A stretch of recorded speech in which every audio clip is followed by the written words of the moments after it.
നമസ്കാരം.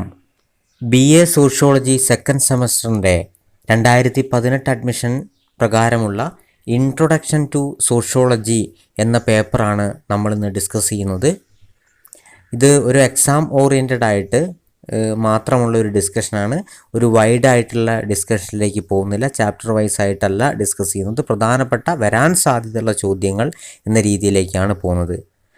നിങ്ങൾ ഈ ചാനൽ സബ്സ്ക്രൈബ് ചെയ്തിട്ടില്ലെങ്കിൽ ചാനൽ സബ്സ്ക്രൈബ് ചെയ്യുക. അതേപോലെ തന്നെ തൊട്ടടുത്ത് കാണുന്ന ബെൽ ഐക്കൺ കൂടി ക്ലിക്ക് ചെയ്യുക. നമുക്ക് പേപ്പർ ഡിസ്കഷനിലേക്ക് കടക്കാം. ഈ പേപ്പറിൽ പ്രധാനമായിട്ടും 4 ചാപ്റ്ററുകളാണുള്ളത്. Basics of sociology, socialisation, culture, personality and society, അവസാനത്തത് സോഷ്യൽ പ്രോസസ്. ഈ 4 ചാപ്റ്ററുകളിൽ നിന്നും 80 മാർക്കിൻ്റെ ചോദ്യങ്ങളാണ് എക്സ്റ്റേണലായിട്ട് വരാൻ സാധ്യതയുള്ളത്. 20 മാർക്ക് മൾട്ടിപ്പിൾ ചോയ്സ് എന്ന രീതിയിലേക്കാണ് വരുന്നത്. അങ്ങനെ മൊത്തത്തിൽ 100 മാർക്കിൻ്റെ ഒരു പേപ്പറാണ് ഇൻട്രൊഡക്ഷൻ ടു സോഷ്യോളജി എന്ന് പറയുന്നത്. ഈ 4 പാഠങ്ങളിലുമായിട്ട് പ്രധാനമായിട്ടും നിരവധി എസ്സേ ക്വസ്റ്റ്യൻസും പാരഗ്രാഫ് ക്വസ്റ്റ്യൻസും ഷോർട്ട് ക്വസ്റ്റ്യൻസും ഒക്കെ ഉണ്ട്. അതിൽ പ്രധാനപ്പെട്ട ചില ഭാഗങ്ങൾ നമുക്ക് ഡിസ്കസ് ചെയ്യാം. ഇതിൽ ആദ്യത്തെ ബേസിക്സ് ഓഫ് സോഷ്യോളജി എന്ന് പറയുന്ന പേപ്പറിൽ പ്രധാനമായിട്ടും വരുന്നത് സോഷ്യോളജിയുടെ നേച്ചർ, സ്കോപ്പ്, സിഗ്നിഫിക്കൻസ് തുടങ്ങിയ പ്രാഥമികമായ ചില കാര്യങ്ങളാണ്. നമ്മൾ +1 തൊട്ട് ഹ്യൂമാനിറ്റീസൊക്കെ പഠിച്ചു വരുന്ന ആളുകൾക്ക് വളരെ എളുപ്പത്തിൽ മനസ്സിലാക്കാൻ പറ്റുന്ന ഒരു ഭാഗമാണ് nature, scope, definitions, significance of sociology എന്ന് പറയുന്നത്. ഈ ഭാഗം സോഷ്യോളജിയുടെ സ്കോപ്പ്, നേച്ചറൊക്കെ ചോദിച്ചുകൊണ്ട് ഒരു എസ്സേ ക്വസ്റ്റ്യന് വളരെയേറെ സാധ്യതകളാണ്. ഒരു പക്ഷേ relevance of sociology in modern society എന്ന രീതിയിലേക്കും ഒരു ഇൻഡയറക്റ്റ് ക്വസ്റ്റ്യൻ എന്ന രീതിയിൽ സോഷ്യോളജിയുടെ പ്രാധാന്യം ചോദിക്കാനും ഈ ഭാഗത്ത് സാധ്യതയുണ്ട്. അതുകൊണ്ട് തന്നെ ഇതൊരു എസ്സേക്ക് സാധ്യതയുള്ളൊരു ഭാഗമാണിത്.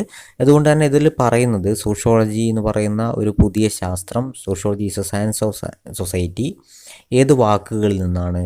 സോഷ്യസ്, logos, founding fathers, Comte, Spencer, Durkheim, Karl Marx, Max Weber തുടങ്ങിയ ചിന്താഗതിക്കാരുടെ ഏർലിയസ്റ്റ് ഫിലോസഫേഴ്സിൻ്റെ ചില കാഴ്ചപ്പാടുകൾ. പിന്നെ ഹിസ്റ്ററി ഓഫ് സോഷ്യോളജി എന്ന് പറയുന്നത് ഫിലോസഫിയിൽ നിന്ന് സോഷ്യൽ സയൻസിൽ നിന്ന് സോഷ്യോളജിയിലേക്കുള്ള മാറ്റത്തെക്കുറിച്ച്, പിന്നെ ഇതുമായിട്ട് ബന്ധപ്പെട്ട ചില കോമൺ ഡെഫിനിഷൻസ്, പൊതുവായിട്ട് സമൂഹത്തെക്കുറിച്ചുള്ള ശാസ്ത്രം, ശാസ്ത്രീയമായ വിശകലനമാണിത്, അതുപോലുള്ള കാഴ്ചപ്പാടുകൾ. മറ്റൊന്ന് സിഗ്നിഫിക്കൻസ് ഓഫ് സോഷ്യോളജി അല്ലെങ്കിൽ സബ്ജക്റ്റ് മാറ്റർ ഓഫ് സോഷ്യോളജി എന്ന രീതിയിലേക്ക് ഇത് സോഷ്യൽ റിലേഷൻഷിപ്പിനെ കുറിച്ച്, സോഷ്യൽ ആക്ഷനെ കുറിച്ച്, സൊസൈറ്റിയെക്കുറിച്ച്, സോഷ്യൽ സിസ്റ്റത്തിനെ കുറിച്ചൊക്കെ അനലൈസ് ചെയ്യുന്ന ഒരു ശാസ്ത്രം എന്ന രീതിയിൽ അതിൻ്റെ സബ്ജക്റ്റ് മാറ്റർ വിശകലനം ചെയ്യുന്നുണ്ട്. മറ്റൊന്ന് ഈ പറയുന്ന Comte, Spencer, Durkheim, Karl max, എമീൽ ഡർക്കീം തുടങ്ങിയ ഈ പറയുന്ന ആളുകളുടെ ചില കാഴ്ചപ്പാടുകൾ, ലോ ഓഫ് ത്രീ സ്റ്റേജ്, ത്രിഘട്ട നിയമം, തിയോളജിക്കൽ, മെറ്റാഫിസിക്കൽ, പോസിറ്റീവ് എന്ന രീതിയിൽ ഒക്കെയുള്ള കാഴ്ചപ്പാടുകൾ, പ്രധാനപ്പെട്ട ഗ്രന്ഥങ്ങൾ, അതേപോലെ തന്നെ കാഴ്ചപ്പാടുകൾ, ഈ ഫൗണ്ടിങ് ഫാദേഴ്സിൻ്റെ ഇതായിട്ടുള്ള നമ്മൾ പല ക്ലാസ്സുകളിലും ഡിസ്കസ് ചെയ്തിട്ടുള്ള ഭാഗമാണ് ഈ ഫൗണ്ടിങ് ഫാദേഴ്സിൻ്റെ കാഴ്ചപ്പാടുകൾ എന്ന് പറയുന്നത്. ആ ഭാഗങ്ങൾ ഉൾപ്പെടുന്നതാണ് ഈ പറയുന്ന സിഗ്നിഫിക്കൻസ് ഓഫ് സോഷ്യോളജി എന്ന് പറയാം. മറ്റൊന്ന് ഇതുമായിട്ട് ബന്ധപ്പെട്ട് പറയുന്നത് ഇമ്പോർട്ടൻസ് ഓഫ് സോഷ്യോളജി എന്ന രീതിയിൽ അതിൻ്റെ നേച്ചർ സോഷ്യൽ സയൻസ് ആണ്. അതേപോലെ തന്നെ സോഷ്യൽ സയൻസിനെ കുറിച്ച് അല്ലെങ്കിൽ സോഷ്യൽ സയൻസിൽ നിന്ന് വ്യത്യസ്തമായി മറ്റെല്ലാ സാമൂഹ്യ ശാസ്ത്രങ്ങൾ, ഹിസ്റ്ററി ആയിട്ടും പൊളിറ്റിക്കൽ സയൻസുമായിട്ടും എക്കണോമിക്സുമായിട്ടൊക്കെ തന്നെ ക്ലോസ് റിലേഷൻഷിപ്പ് നിലനിർത്തുന്ന ഒരു ശാസ്ത്രം എന്ന രീതിയിലേക്ക് എന്തിനെ കണക്കാക്കുന്നു? സോഷ്യോളജിയെ കണക്കാക്കുന്നു. ഒരു പോസിറ്റീവ് സയൻസ് ആണ്, ഒരു തിയററ്റിക്കൽ സയൻസ് ആണ്, അബ്സ്ട്രാക്റ്റ് സയൻസ് ആണ്, ജനറൽ സയൻസ് ആണ്. ഇതൊക്കെയാണ് പ്രധാനമായിട്ടും ഇതിൻ്റെ നേച്ചർ എന്ന രീതിയിൽ പറയുന്നത്. മറ്റൊന്ന് വരാൻ സാധ്യതയുള്ളത് scope and subject matter of sociology.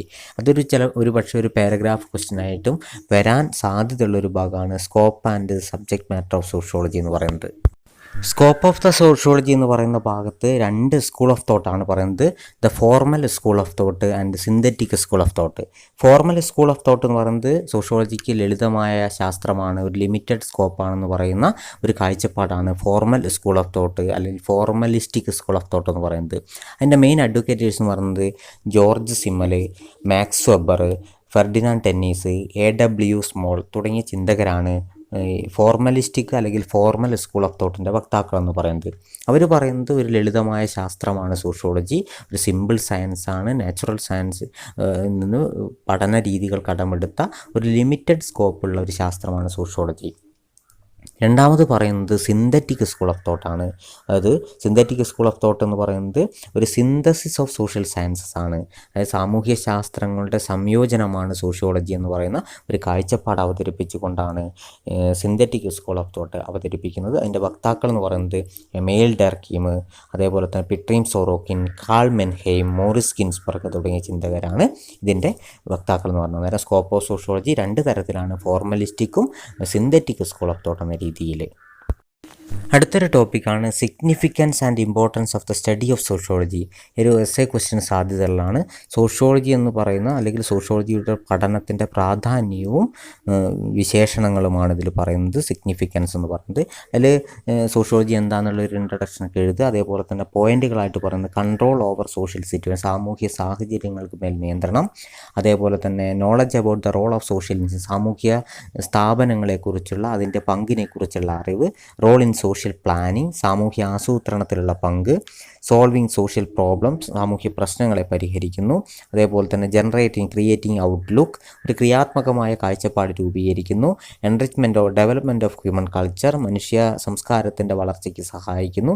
Academic interest, പഠന മേഖലയിൽ അക്കാദമിക് തലങ്ങളിൽ സോഷ്യോളജിയുടെ ഇമ്പോർട്ടൻസ്. അതേപോലെ തന്നെ സോഷ്യൽ റിലവൻസ്, സാമൂഹ്യമായ പ്രാധാന്യം. ഇന്നത്തെ നിലവിലെ സാഹചര്യത്തിൽ സോഷ്യോളജിയുടെ പ്രാധാന്യമാണ് ഡിസ്കസ് ചെയ്യുന്നത്. പിന്നെ അതേപോലെ തന്നെ സോഷ്യോളജി എൻഷുവർ സോഷ്യൽ വെൽഫെയർ, സാമൂഹ്യമായ ക്ഷേമം ഉറപ്പുവരുത്തുന്ന ഒരു ശാസ്ത്രമായിട്ടും എന്തിനെ കണക്കാക്കുന്നു, സോഷ്യോളജിയെ കണക്കാക്കുന്നു. ഇത്രയാണ് significance and importance of the study of സോഷ്യോളജിയിൽ വരുന്ന പോയിന്റുകൾ. ഇത് എക്സ്പ്ലെയിൻ ചെയ്ത് എഴുതുക എന്നുള്ളതാണ് അതിൽ പറയാനുള്ളത്.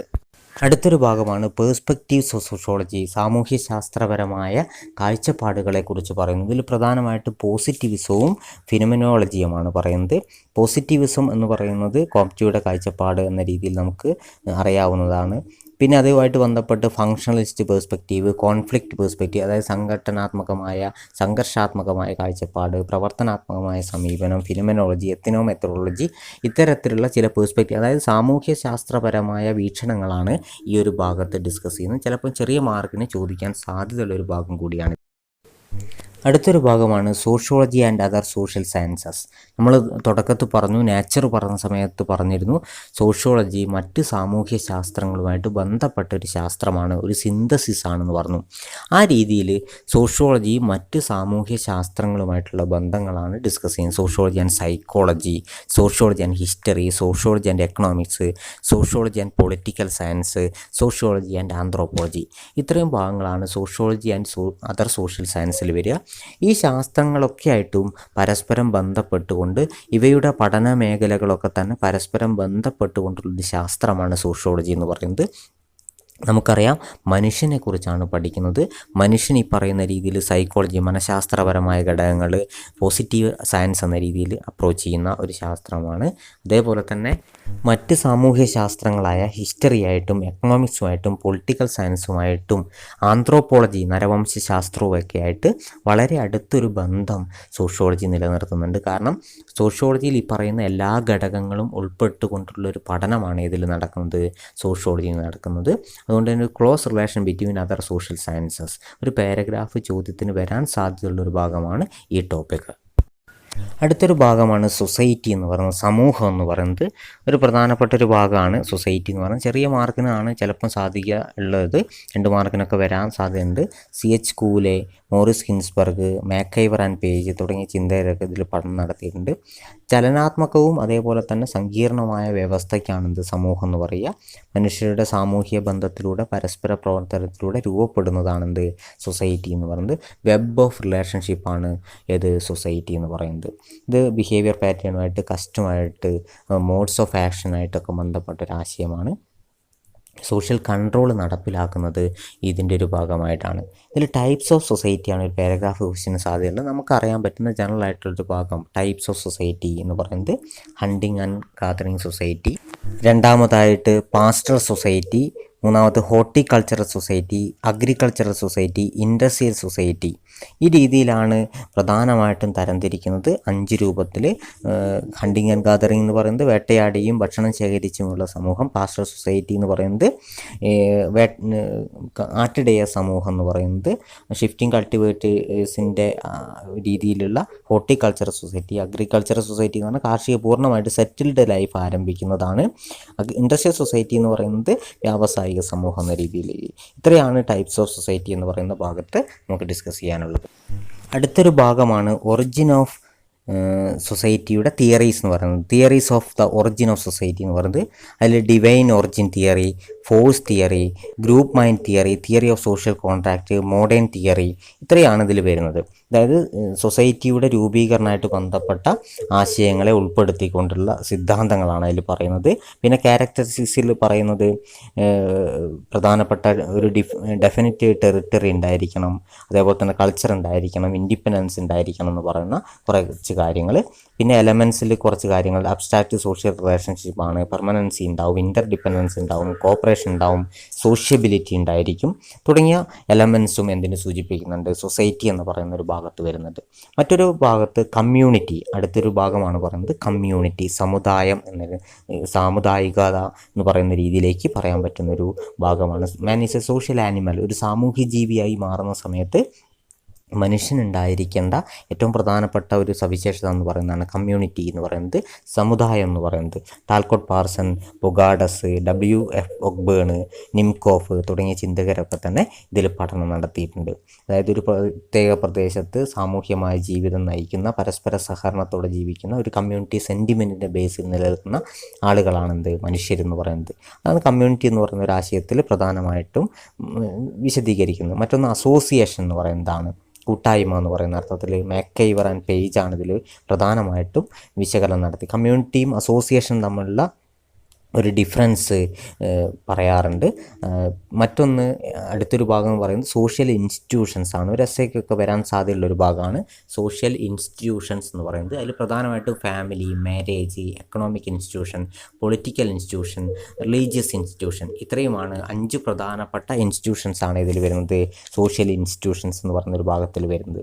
ഇതിൽ പ്രധാനമായിട്ടും ടൈപ്സിൽ പറയുമ്പോൾ എന്താണ് ഇൻസ്റ്റിറ്റ്യൂഷൻ എന്ന് പറഞ്ഞാൽ ഒരു പ്രത്യേകമായ ധർമ്മങ്ങൾ നിറവേറ്റാനുള്ള ഒരു സാമൂഹ്യ സംവിധാനത്തിന് എന്ത് പറയുക, സ്ഥാപനങ്ങൾ എന്ന് പറയുന്നത്, സാമൂഹ്യ സ്ഥാപനങ്ങൾ എന്ന് പറയുന്നത്. പിന്നെ ആദ്യത്തെ കുടുംബമാണ്.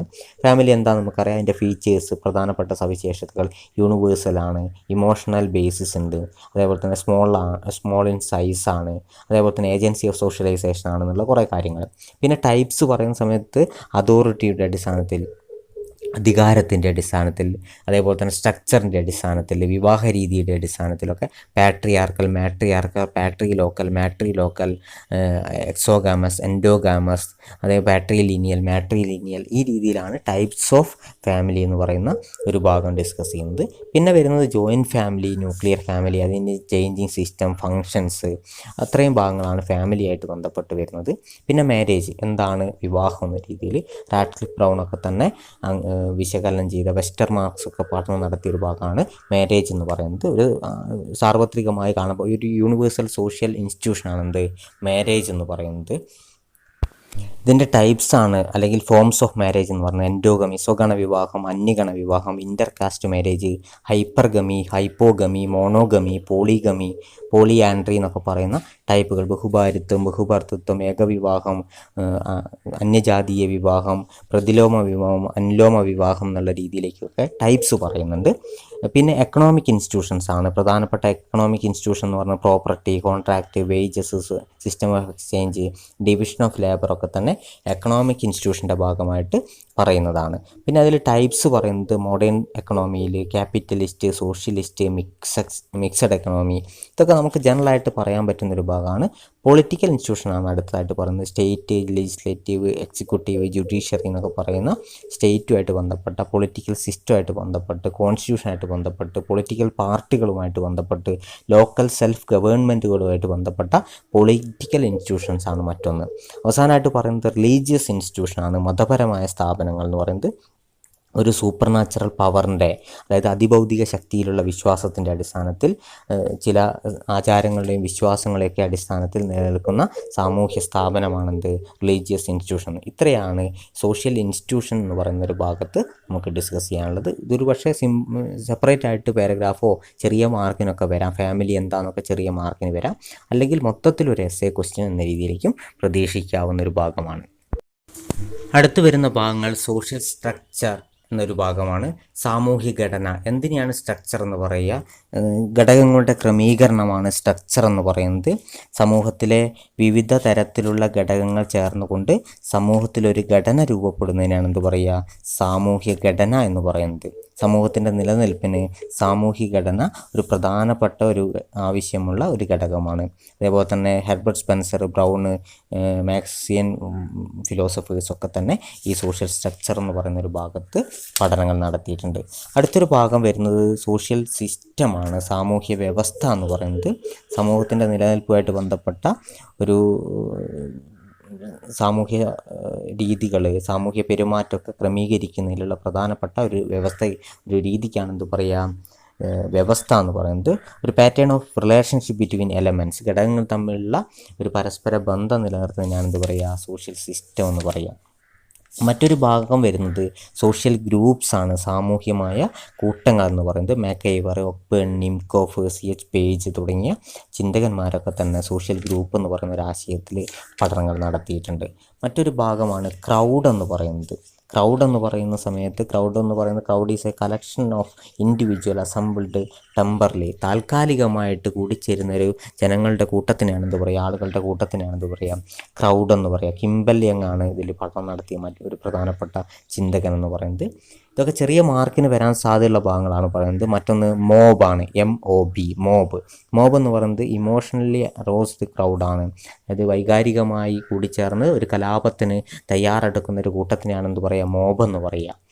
ടൈപ്സ് ഉണ്ട്, aggressive mob, executive mob, escape mob, expressive mob എന്നൊക്കെ പറയുന്ന രീതിയിലേക്ക് ടൈപ്സും ഇത് തരംതിരിച്ചിട്ടുണ്ട്. മറ്റൊന്ന് ഓഡിയൻസ് ആണ്, കേൾവിക്കാരെന്ന രീതിയിലേക്ക് ഒരു പ്രത്യേക ലക്ഷ്യത്തോടു കൂടി തയ്യാറെടുത്ത് വരുന്ന ഇൻഫർമേഷൻ സീക്കിംഗ് ഓഡിയൻസ്, ആ രീതിയിലുള്ള ഒരു കാഴ്ചപ്പാടിനാണ് എന്ത് പറയുക? ഓഡിയൻസ് എന്ന് പറയുക. മറ്റൊരു അവസാനമായിട്ട് പറയുന്ന സോഷ്യൽ ഓർഗനൈസേഷൻ എന്ന് പറയുന്നൊരു ഭാഗമാണ്. സോഷ്യൽ കൺട്രോളിന് വേണ്ടി, കോമൺ സെൻസിന് വേണ്ടി, കോമൺ കോൺസെൻസസിൻ്റെ അടിസ്ഥാനത്തിൽ സ്റ്റാറ്റസ് ആൻഡ് റോളിൻ്റെ ഭാഗമായിട്ടൊക്കെ രൂപീകൃതമാകുന്ന ഒരു വ്യവസ്ഥയ്ക്കാണ് എന്ത് പറയുക? സോഷ്യൽ ഓർഗനൈസേഷൻ എന്ന് പറയുക. ഇത്രയും ഭാഗങ്ങളാണ് പ്രധാനമായിട്ടും ഫസ്റ്റ് ചാപ്റ്ററിലെ ബേസിക്സ് ഓഫ് സോഷ്യോളജി എന്ന് പറയുന്ന ചാപ്റ്ററിൽ വരുന്നത്. ഇതിൽ എസ്സേ ക്വസ്റ്റ്യൻസിൽ വരാൻ സാധ്യതയുള്ള കുറേ ഭാഗങ്ങൾ ഡിസ്കസ് ചെയ്തിട്ടുണ്ട്. അത് കൃത്യമായിട്ടൊന്ന് നോക്കുക. ഇനി നമുക്ക് അടുത്ത ചാപ്റ്ററാണ് ഡിസ്കസ് ചെയ്യേണ്ടത്, സോഷ്യലൈസേഷൻ എന്ന് പറഞ്ഞ ചാപ്റ്റർ. ഈ ടോപ്പിക്കിൽ വരാൻ സാധ്യതയുള്ള ഒരു ചോദ്യം എന്ന് പറയുന്നത് പ്രോസസ് ഓഫ് സോഷ്യലൈസേഷൻ.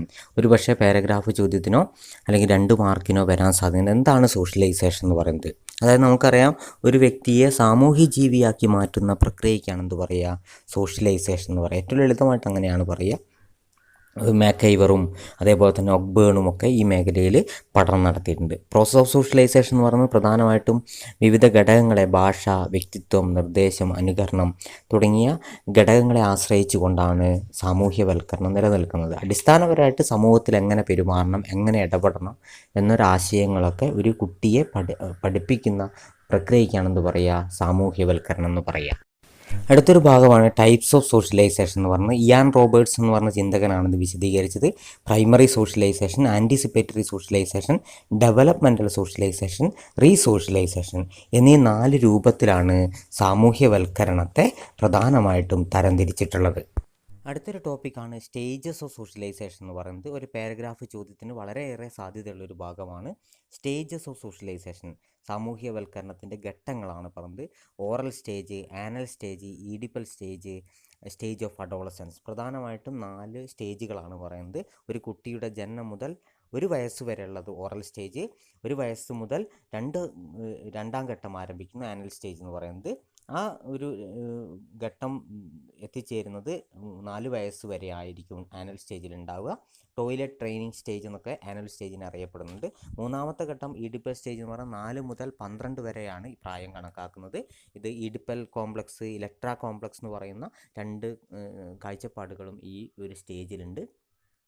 ഫ്രോയിഡിൻ്റെ അഭിപ്രായത്തിൽ ഈഡിപ്പൽ കോംപ്ലക്സ് എന്ന് പറയുന്നത് ആൺകുട്ടികൾക്ക് മാതാവിനോട് കൂടുതൽ സ്നേഹവും പിതാവിനോട് വിരക്തിയും തോന്നുന്ന ഒരു മാനസികാവസ്ഥയ്ക്കാണ് ഈഡിപ്പൽ കോംപ്ലക്സ് എന്ന് പറയുന്നത്. ഇതിൻ്റെ നേരെ ഓപ്പോസിറ്റാണ് ഇലക്ട്ര കോംപ്ലക്സ് എന്ന് പറയുന്നത്. പെൺകുട്ടികൾക്ക് മാതാവിനോട് വിരക്തിയും പിതാവിനോട് സ്നേഹവും തോന്നുന്ന ഒരു മാനസികാവസ്ഥ, അതാണ് ഇലക്ട്ര കോംപ്ലക്സ് എന്ന് പറയുന്നത്. അവസാനമായിട്ട് പറഞ്ഞ സ്റ്റേജ് ഓഫ് അഡോളസൻസ് ആണ്, യൗവനാരംഭത്തോടു കൂടി നിലനിൽക്കുന്ന കണക്കാക്കപ്പെടുന്ന ഒരു സ്റ്റേജാണ് സ്റ്റേജ് ഓഫ് അഡോളസൻസ് എന്ന് പറയുന്നത്. അടുത്തൊരു ഭാഗമാണ് ഏജൻസീസ് ഓഫ് സോഷ്യലൈസേഷൻ എന്ന് പറയുന്നത്. ഒരു എസ്എ ക്വസ്റ്റ്യൻ വരാൻ സാധ്യതയുള്ള ഒരു ഭാഗമാണ് ഏജൻസീസ് ഓഫ് സോഷ്യലൈസേഷൻ. അതായത് സാമൂഹ്യവൽക്കരണ പ്രക്രിയയ്ക്ക് സഹായിക്കുന്ന ഏജൻസികളാണ് പറയുന്നത്. Family, school, friends and playmates, literature and mass media, state, religion, ഈ പറയുന്ന ഏജൻസികളാണ് സാമൂഹ്യവൽക്കരണത്തിന് സഹായിക്കുന്നത്. ഓരോ ഏജൻസികളെയും ഡീറ്റെയിൽ ചെയ്തിട്ട് അതിൻ്റെ ഒരു കുട്ടിയെ വളർത്തിയെടുക്കുന്നതിൽ, സാംസ്കാരികമായി സാമൂഹികമായിട്ട് വളർത്തിയെടുക്കുന്നതിൽ ഇതിന് വഹിക്കുന്ന പങ്ക് ജനറലായിട്ട് എഴുതി കഴിഞ്ഞാൽ മാർക്ക് സ്കോർ ചെയ്യാൻ കഴിയുന്നതാണ്. അടുത്തതായിട്ട് പറയുന്നത് ഫാക്ടേഴ്സ് ഓഫ് സോഷ്യലൈസേഷൻ ആണ്. സാമൂഹ്യവൽക്കരണത്തിൻ്റെ പ്രധാനപ്പെട്ട ഘടകങ്ങൾ: reward and punishment, suggestions, social teaching, mutual behaviour and imitations, identification, use of language. ഈ പറയുന്ന ഘടകങ്ങളാണ് സാമൂഹ്യവൽക്കരണത്തിനെ സഹായിക്കുന്ന പ്രധാനപ്പെട്ട ഘടകങ്ങൾ എന്ന രീതിയിലേക്ക് സാമൂഹ്യ ചിന്തകന്മാർ കണക്കാക്കിയിട്ടുള്ളത്. അടുത്തൊരു ഭാഗമാണ് തിയറീസ് ഓഫ് സോഷ്യലൈസേഷൻ എന്ന് പറയുന്നത്. സാമൂഹ്യവൽക്കരണത്തിൻ്റെ സിദ്ധാന്തങ്ങളാണ് പറയുന്നത്. ഒരു എസ്സേക്കൊക്കെ സാധ്യതയുള്ളൊരു ഭാഗമാണ്. എന്താണ് സോഷ്യലൈസേഷൻ, അതിൻ്റെ പ്രോസസ്സ്, ഫാക്ടേഴ്സൊക്കെ തന്നെ നേരത്തെ പറഞ്ഞ ഭാഗങ്ങളൊക്കെ ഇതിലേക്ക് ചേർത്തെഴുതുക. എന്താണെന്നുള്ളൊരു നിർവചനമൊക്കെ തന്നെ പറയുക. അതിൽ ആദ്യമായിട്ട് പറഞ്ഞ concept of human mind Sigmund ഫ്രോയിഡിൻ്റെ ഒരു പ്രധാനപ്പെട്ട തിയറിയാണ്. ഇഡ്, ഈഗോ, സൂപ്പർ ഈഗോ, ബോധാവസ്ഥ, ഉപബോധാവസ്ഥ, അബോധാവസ്ഥ എന്നീ തലങ്ങളിൽ മനുഷ്യ മനസ്സിൻ്റെ അറകളായി തരംതിരിച്ചുകൊണ്ട് the ego and the id എന്ന് പറയുന്ന ഗ്രന്ഥത്തിൽ 1923 ഈ ഗ്രന്ഥം പ്രസിദ്ധീകരിച്ചിട്ടുള്ളത്. അതിലാണ് കൺസെപ്റ്റ് ഓഫ് ഹ്യൂമൻ മൈൻഡ് എന്ന് പറയുന്ന ഒരാശയം അവതരിപ്പിക്കുന്നത്. അന്ന എന്ന് പറയുന്ന പെൺകുട്ടിയിലുണ്ടായിരുന്ന മാനസിക വ്യവഹാരത്തിൻ്റെ അടിസ്ഥാനത്തിൽ, മാനസിക പഠനത്തിൻ്റെ അടിസ്ഥാനത്തിലാണ് ഈ ഒരു കാഴ്ചപ്പാട് അവതരിപ്പിക്കുന്നത്. മനുഷ്യ പ്രവർത്തനം, സാമൂഹ്യമായ ഇടപെടലിൻ്റെ ഒക്കെ ഭാഗമായിട്ടുള്ള സിദ്ധാന്തമാണിത്. മറ്റൊന്ന് തിയറി ഓഫ് ലുക്കിംഗ് ഗ്ലാസ് സെൽഫാണ്. CH കൂലെ അവതരിപ്പിച്ചാണ്. അദ്ദേഹത്തിൻ്റെ human nature and social order എന്ന് പറയുന്ന ഗ്രന്ഥത്തിലാണ് ലുക്കിംഗ് ഗ്ലാസ് സെൽഫ് എന്ന് പറയുന്ന ഒരു കാഴ്ചപ്പാട് അവതരിപ്പിക്കുന്നത്. അതായത് നമ്മളെക്കുറിച്ച് മറ്റുള്ളവരെന്ത് ചിന്തിക്കുന്നു, അല്ലെങ്കിൽ ആ ഒരു രീതിയിലേക്ക് കണ്ടുകൊണ്ട് നമ്മളെ വിലയിരുത്തുന്നതിനാണ് എന്ത് പറയുക, ലുക്കിംഗ് ഗ്ലാസ് സെൽഫ് എന്ന് പറയുന്നത്. മൂന്നാമത് പറയുന്നത് തിയറി ഓഫ് റോൾ പ്ലേയിങ് ആണ്. അത് GH മീഡാണ്, ജോർജ് ഹെർബർട്ട് മീഡാണ് ഇത് അവതരിപ്പിച്ചിട്ടുള്ളത്. അമേരിക്കൻ ഫിലോസഫറാണ്. അത് നമ്മൾ മറ്റുള്ളവരുടെ സ്ഥാനത്ത് നിന്നുകൊണ്ട്, മറ്റുള്ളവരുടെ സ്ഥാനത്ത്, മറ്റൊരു റോൾ പ്ലേയിങ് ആണ് ഉദ്ദേശിക്കുന്നത്. അവരുടെ സ്ഥാനത്ത് നമ്മൾ നിന്നുകൊണ്ട് നമ്മളെക്കുറിച്ച് അവരെന്ത് ചിന്തിക്കുന്നു എന്ന് പറയുക. അത് സിഗ്നിഫിക്കൻ്റ് അതേഴ്സും ജനറലൈസ്ഡ് അതേഴ്സും ഉണ്ട്. അതായത് നമ്മുടെ സിഗ്നിഫിക്കൻ്റ് ആയ രക്ഷിതാക്കൾ, കുടുംബത്തിലെ അംഗങ്ങൾ എന്ന് പറഞ്ഞാൽ സിഗ്നിഫിക്കൻ്റ് അതേഴ്സും, സമൂഹത്തിലെ മൊത്തം ആളുകളെ ഉൾപ്പെടുത്തിക്കൊണ്ട് ജനറലൈസ്ഡ് അതേഴ്സും. ഇതാണ് പ്രധാനപ്പെട്ട സിദ്ധാന്തങ്ങൾ 3 പറയുന്നത്. ഇത് ജനറലായിട്ട് പറഞ്ഞു പോകുന്നതാണ്. പക്ഷേ തിയറീസ് ഓഫ് സോഷ്യലൈസേഷൻ എന്ന് പറയുന്ന ഒരു പ്രധാനപ്പെട്ട ശ്രദ്ധിക്കേണ്ട ഒരു ഭാഗമാണിത്. ഈ മൊഡ്യൂളിൻ്റെ അവസാന ഭാഗത്ത് ഡിസ്കസ് ചെയ്യുന്ന social norms, social values, conformity, deviance തുടങ്ങിയ ആശയങ്ങളാണ്. സോഷ്യൽ നോംസ് എന്ന് പറയുന്നത് സാമൂഹ്യ ആചാരങ്ങൾ, സമൂഹത്തിൽ എങ്ങനെ പെരുമാറണം, എങ്ങനെ ഇടപെടണം എന്നുള്ള സാമൂഹ്യ ആചാരങ്ങൾ, അതിനിടയാക്കുന്ന ചില വസ്തുതകൾ, അത്രയാണ് സോഷ്യൽ നോംസ് എന്ന് പറയുന്നത്. സോഷ്യൽ വാല്യൂസ് എന്ന് പറഞ്ഞാൽ സാമൂഹ്യ മൂല്യങ്ങൾ, നമ്മുടെ സമൂഹത്തിൽ അനുവർത്തിക്കേണ്ട ബഹുമാനം, കരുണ, സഹതാപം, സ്നേഹം എന്നൊക്കെ പറയുന്ന സാമൂഹ്യ മൂല്യങ്ങൾ, അത് വളർത്തിയെടുക്കുന്നതുമായിട്ട് ബന്ധപ്പെട്ട കാര്യങ്ങൾ, അതെങ്ങനെ നടപ്പിലാക്കപ്പെടുന്നു, അതിൻ്റെ aspects, explicit value, implicit value, അന്തർലീനമായത്, പുറമെ ബാഹ്യമായ മൂല്യങ്ങൾ. മറ്റൊന്ന് കൺഫോമിറ്റി എന്ന് പറയുന്നൊരു ഭാഗമാണ്. അനുസരണ എന്ന രീതിയിൽ സമൂഹത്തിൽ നിലനിൽക്കുന്ന സാമൂഹ്യ ആചാരങ്ങളോട് മനുഷ്യൻ്റെ അനുസരണയ്ക്കാണെന്ന് പറയുക കൺഫോമിറ്റി എന്ന് പറയുക. അതിന് നിരവധി കാരണങ്ങളുണ്ട്. Socialisation, insulation, social control, ideology തുടങ്ങിയ കാരണങ്ങൾ കൊണ്ടാണ് കൺഫോമിറ്റി ഉണ്ടാവുന്നത്. മറ്റൊന്ന് നോൺ കൺഫോമിറ്റി അല്ലെങ്കിൽ ഡീവിയൻസ്, വ്യതിചലനം. സമൂഹത്തിലെ രീതികളോട്, ആചാരാനുഷ്ഠാനങ്ങളെ, വിശ്വാസങ്ങളേക്ക് അനുസരിക്കാതിരിക്കുകയും അതിനെ മറികടക്കാൻ ശ്രമിക്കുന്നതിനാണ് എന്ത് പറയുക, വ്യതിചലനം എന്ന് പറയുന്നത്. അത് സമൂഹത്തിൽ ലാക്ക് ഓഫ് സോഷ്യലൈസേഷൻ്റെ ഭാഗമായിട്ട്, വെസ്റ്റഡ് ഇൻട്രസ്റ്റ്, നിക്ഷിപ്ത താല്പര്യങ്ങളുടെ ഭാഗമായിട്ട്, വീക്ക് സാങ്ഷൻ്റെ, തെറ്റായ അനുമതികളുടെ ഭാഗമായിട്ടൊക്കെ നടക്കുന്നതായിട്ടാണ് സാമൂഹ്യ ശാസ്ത്രജ്ഞന്മാർ പറയുന്നത്. ഈ പറയുന്ന ഭാഗങ്ങൾ ചെറിയ മാർക്കിന് ചോദിക്കാൻ സാധ്യതയുള്ള, ഒരു പക്ഷേ പാരഗ്രാഫ് വരെ ചോദിക്കാൻ സാധ്യതയുള്ള ഒരു ഭാഗമാണ് ഇത്രയുള്ളത്. ഇതാണ് സെക്കൻഡ് മൊഡ്യൂളിൽ നമ്മൾ ഡിസ്കസ് ചെയ്ത ഭാഗങ്ങൾ എന്ന് പറയുന്നത്. ഈ പേപ്പറിലെ അടുത്ത മൊഡ്യൂളാണ് കൾച്ചർ, പേഴ്സണാലിറ്റി, സൊസൈറ്റി എന്ന് പറയുന്നത്. ഒരു പ്രധാനപ്പെട്ട ചാപ്റ്ററാണ്. വളരെ ചെറിയ മാർക്കിനും പാരഗ്രാഫിനും ഒക്കെ തന്നെ സാധ്യതയുള്ളൊരു ഭാഗമാണ് കൾച്ചർ എന്ന് പറയുന്നത്. കൾച്ചർ എന്ന് പറയുന്നത് സംസ്കാരം എന്ന് പറയുന്നത് എന്താണെന്നും അതിൻ്റെ ഒരു നിർവചനവും E B. Tylor, N A. White, P. David, Robert Redfield, ബാർക്കോവിക് തുടങ്ങിയ നിരവധി ചിന്തകർ, എ. ഹോബൽ, ഇത്തരത്തിലുള്ള നിരവധി സാമൂഹ്യ ചിന്തകന്മാർ എന്തിനെക്കുറിച്ച് പഠനം നടത്തിയിട്ടുണ്ട്? സംസ്കാരത്തെക്കുറിച്ച്. സംസ്കാരം എന്നാൽ പ്രതീകാത്മകവും തുടർച്ചയുള്ളതും കൂട്ടമായ പുരോഗതിയുള്ളതുമായ പ്രവർത്തനമാണ് എന്ന രീതിയിൽ. പിന്നെ ഒരു കൂട്ടം ആളുകൾ പങ്കുവെക്കുന്ന മൂല്യവ്യവസ്ഥയാണ് സംസ്കാരം. ഈ രീതിയിലൊക്കെ നിരവധി നിർവചനങ്ങളുണ്ട് കൾച്ചറുമായിട്ട് ബന്ധപ്പെട്ട്. ചെറിയ മാർക്കിന് ചോദിക്കുമ്പോൾ എന്താണ് സംസ്കാരം, ഇതിൽ പഠനം നടത്തിയ ചിന്തകരുടെ പേരും സൂചിപ്പിക്കണം. മറ്റൊന്ന് ഫീച്ചേഴ്സ് ഓഫ് കൾച്ചറാണ്. സംസ്കാരം സാർവത്രികമാണ്, സംസ്കാരം മാറ്റത്തിന് വിധേയമാണ്, സംസ്കാരം പഠന വിധേയമാണ്, പഠിച്ചെടുക്കുന്നതാണ്, സംസ്കാരം അർത്ഥവത്താണ്, സംസ്കാരം സാമൂഹികമാണ്, സംസ്കാരം ചില ആവശ്യങ്ങളെ തൃപ്തിപ്പെടുത്തുന്നു, സംസ്കാരം സമായോജനം സാധ്യമാക്കുന്നു, സംസ്കാരം ഉദ്ഗ്രഥനത്തിന് ഉതകുന്നു. ഈ രീതിയിൽ ഒരു 8 പോയിൻ്റാണ് ഫീച്ചേഴ്സ് ഓഫ് കൾച്ചർ എന്ന് പറയുന്നത്. ഇതോരോന്നും വിശദീകരിച്ച് എഴുതി കഴിഞ്ഞാൽ മാർക്ക് സ്കോർ ചെയ്യാൻ പറ്റും. മറ്റൊന്ന് കമ്പോണൻസ് ഓഫ് കൾച്ചറാണ്. ക്ലാർക്ക് വിസ്ലർ എന്ന് പറഞ്ഞ ചിന്തകനാണ് പ്രധാനപ്പെട്ട കമ്പോണൻസ് അവതരിപ്പിച്ചത്. ഭാഷ, ഭക്ഷണം, വസ്ത്രം, പാർപ്പിടം, ആയുധം, കലകൾ, ശാസ്ത്രീയമായ അറിവ്, അനുഷ്ഠാനം, വിശ്വാസം, കുടുംബം, വിവാഹം, സാമൂഹ്യ സ്ഥാപനങ്ങൾ, വസ്തുക്കളുടെ വില, കൈമാറ്റം, കച്ചവടം, ഗവൺമെൻറ്, നിയമങ്ങൾ, യുദ്ധം, ഇതൊക്കെ തന്നെ കമ്പോണൻസ് ഓഫ് കൾച്ചറാണ്. കൾച്ചറൽ എലമെൻറ്റ്സ് ഉണ്ട്. വിശ്വാസങ്ങൾ, മൂല്യങ്ങൾ, ആചാരങ്ങൾ, അടയാളങ്ങൾ എന്നിവയൊക്കെ ഉൾപ്പെടുന്നതാണ് എലമെൻറ്റ്സ് ഓഫ് കൾച്ചർ എന്ന് പറയുന്നത്. എച്ച്.എം. ജോൺസൺ ആണ് ഇത് പഠനം നടത്തിയത്. മറ്റൊരു പ്രധാനപ്പെട്ട ഭാഗമാണ് കൾച്ചറൽ ലാഗ്, സാംസ്കാരിക മാന്ദ്യം എന്നറിയപ്പെടുന്നത്. സാംസ്കാരിക മാന്ദ്യം എന്ന് പറയുന്നത് 2 മാർക്കിനൊക്കെ ചോദിക്കാനുള്ള സാധ്യതയുള്ള ഒരു ഭാഗമാണ്. W.F. ഒപ്പേൺ ആണ് ഇത് അവതരിപ്പിച്ചത്. സാംസ്കാരിക മാറ്റത്തെക്കുറിച്ചാണ് ഇത് പറയുന്നത്. ഭൗതികേതര സംസ്കാരങ്ങളിലൊക്കെ സംഭവിക്കുന്ന മാറ്റത്തെക്കുറിച്ചാണ് ഇതിൽ പറയുന്നത്, ഈ കൾച്ചറൽ ലാഗിൽ പറയുന്നത്. സാംസ്കാരിക മാന്ദ്യം എന്നാണ് അർത്ഥം വരുന്നത്. കൾച്ചറൽ റിലേറ്റിവിസം എന്ന് പറയുന്നതാണ് സാംസ്കാരിക ആപേക്ഷികത എന്ന് പറയുന്ന മറ്റൊരു ഭാഗം.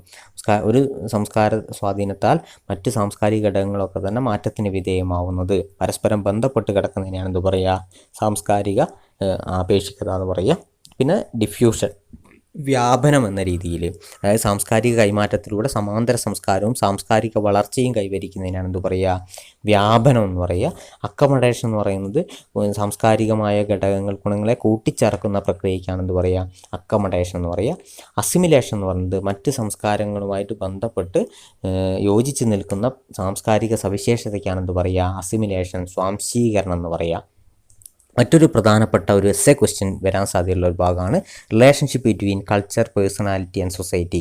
അതായത് സംസ്കാരവും വ്യക്തിത്വം, സമൂഹവും ഇവ തമ്മിലുള്ള ഒരു ബന്ധത്തെക്കുറിച്ചാണ് പറയുന്നത്. ബയോളജിക്കൽ ഫാക്ടർ, ജീവശാസ്ത്രപരമായ ഘടകങ്ങൾ, സാംസ്കാരികമായ ഘടകങ്ങൾ, സാമൂഹികമായ ഘടകങ്ങൾ, പാരിസ്ഥിതികമായ ഘടകങ്ങൾ. ഈ രീതിയിലാണ് relationship between culture and society എന്ന രീതിയിലേക്ക് വിശദീകരിക്കുന്നത്. ഇത്രയാണ് ഈ പാഠത്തിൽ വരുന്ന പ്രധാനപ്പെട്ട ഭാഗങ്ങൾ. ഈ പേപ്പറിലെ അവസാനത്തെ ഒരു മൊഡ്യൂളാണ് സോഷ്യൽ പ്രോസസ്സ് എന്ന് പറയുന്നത്, സാമൂഹ്യ പ്രക്രിയ എന്ന് പറയുന്നത്. സമൂഹം എന്ന് പറയുന്നത് നമുക്കറിയാം ഒരു വെബ് ഓഫ് റിലേഷൻഷിപ്പാണ്, ഒരു ബന്ധങ്ങളുടെ ഒരു ശൃംഖലയാണ് സമൂഹം എന്ന് പറയുന്നത്. ആ രൂപത്തിൽ രൂപപ്പെടുന്ന പരസ്പര സഹകരണം, പരസ്പര ബന്ധത്തിൻ്റെ അടിസ്ഥാനത്തിലൊക്കെയാണ് സമൂഹം രൂപപ്പെടുന്നത്. ഈ സാമൂഹ്യ പ്രക്രിയ, ഈ സമൂഹം രൂപപ്പെടുന്നതിനുള്ള സാമൂഹ്യ പ്രക്രിയകളെക്കുറിച്ചാണ് സോഷ്യൽ പ്രോസസ്സിൽ പറയുന്നത്. അതിൽ പ്രധാനമായിട്ടും വരുന്നത് ജനറൽ സോഷ്യൽ പ്രോസസ്സ്, പൊതുവായിട്ടുള്ള സാമൂഹ്യ പ്രക്രിയ, ആശയവിനിമയം, സാമൂഹ്യവൽക്കരണം, പരസ്പര പ്രവർത്തനം തുടങ്ങിയൊക്കെ തന്നെ ജനറൽ സോഷ്യൽ പ്രോസസ്സാണ്. മറ്റൊന്ന് അസോസിയേറ്റീവ് പ്രോസസ്സ് ആൻഡ് ഡിസ്അസോസിയേറ്റീവ് പ്രോസസ്സ്, പരസ്പര ബന്ധത്തിൻ്റെ അടിസ്ഥാനത്തിൽ, പ്രക്രിയകളുടെ അടിസ്ഥാനത്തിൽ പരസ്പരം ബന്ധപ്പെട്ട് നിൽക്കുന്ന, യോജിച്ച് നിൽക്കുന്ന പ്രോസസ്സിനെയാണ് എന്ത് പറയുക? അസോസിയേറ്റീവ് പ്രോസസ്സ് എന്ന് പറയുക. അതിൽ സഹകരണം, സ്വാംശീകരണം, ഉൾക്കൊള്ളൽ, അതായത് കോപ്പറേഷൻ, അസിമിലേഷൻ, അക്കമഡേഷൻ. നേരത്തെ നമ്മൾ കഴിഞ്ഞ മൊഡ്യൂളിൽ നമ്മൾ ഡിസ്കസ് ചെയ്താണ് സഹകരണം എന്ന് പറയുന്ന അതുപോലത്തുള്ള കാര്യങ്ങളൊക്കെ.